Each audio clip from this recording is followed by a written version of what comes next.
সংগ্রামী সাথী ও বন্ধুগণ, আপনারা জানেন এই আওয়ামী দুঃশাসনের পতন হয়েছে।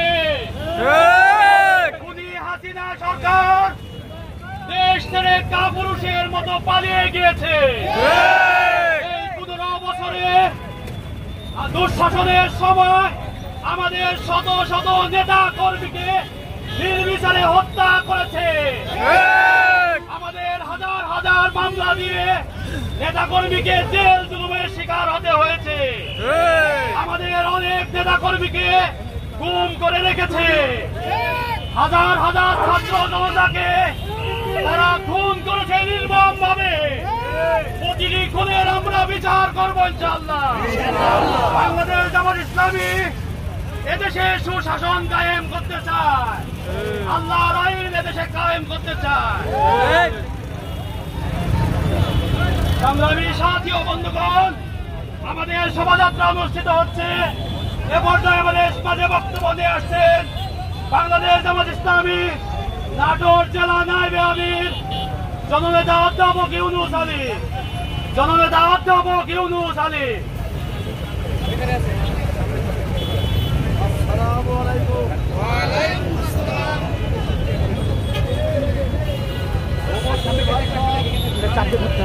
দীর্ঘ প্রায় 18 বছর জামাত ইসলামের বিরুদ্ধে এই সরকার নানা রকমের ষড়যন্ত্র বিভিন্নভাবে জুলুম নির্যাতন করে জামাত ইসলামীকে অসংখ্য নেতা কর্মীকে হত্যা করেছে। অসংখ্য নেতা কর্মীকে হত্যা করেছে। প্রিয় ভাই সব, এই জালেম সরকারের পতন হয়েছে। আমরা জনগণকে সাথে নিয়ে এদেশে একটা সুষ্ঠু গণতন্ত্র কায়েম করতে চাই। আমরা এদেশে হত্যার রাজনীতি বন্ধ করতে চাই, দুর্নীতি বন্ধ করতে চাই। এদেশের মানুষের মুক্তির জন্য জামাত ইসলামী কাজ করবে ইনশাআল্লাহ। জামাত ইসলামী সমস্ত দুঃখ ব্যথা ভুলে গিয়ে মানুষের কল্যাণের জন্য কাজ করে যাচ্ছে।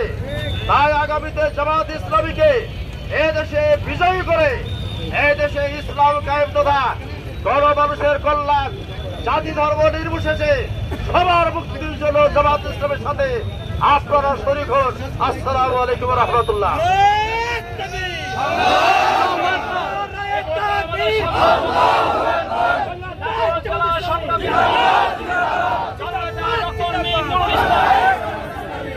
বক্তব্য রাখছেন ডক্টর মিন নুরুল ইসলাম। বিসমিল্লাহির রহমানির রহিম। সংগ্রামী নাটোরবাসী, আসসালামু আলাইকুম ওয়া রাহমাতুল্লাহ। আপনারা ইতিমধ্যেই লক্ষ্য করেছেন জালিম দানব শেখ হাসিনা দেশ থেকে পালিয়েছে। সরকারের কাছে একটি সুন্দর পরিবেশ তৈরি করার জন্য এবং একটি সুন্দর নির্বাচনের জন্য অনুরোধ জানাচ্ছে। সাথে সাথে শেখ হাসিনাকে এই দেশে ফিরিয়ে এনে 28 অক্টোবর থেকে শুরু করে যত হত্যাকাণ্ড ঘটেছে প্রত্যেকটি খুনের জন্য ফাঁসির কাস্টে ঝোলানোর জন্য অনুরোধ করছে।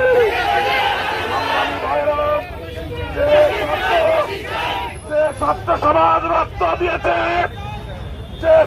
সমাজ রক্ত দিয়েছে তাদের প্রতি সম্মান প্রদর্শন করছে। সাথে সাথে মানবতা বিরোধী আওয়ামী লীগকে নিবন্ধন বাতিল করে রাজনীতি অঙ্গন থেকে বিতাড়িত করার উদাত্ত আহ্বান জানাচ্ছে।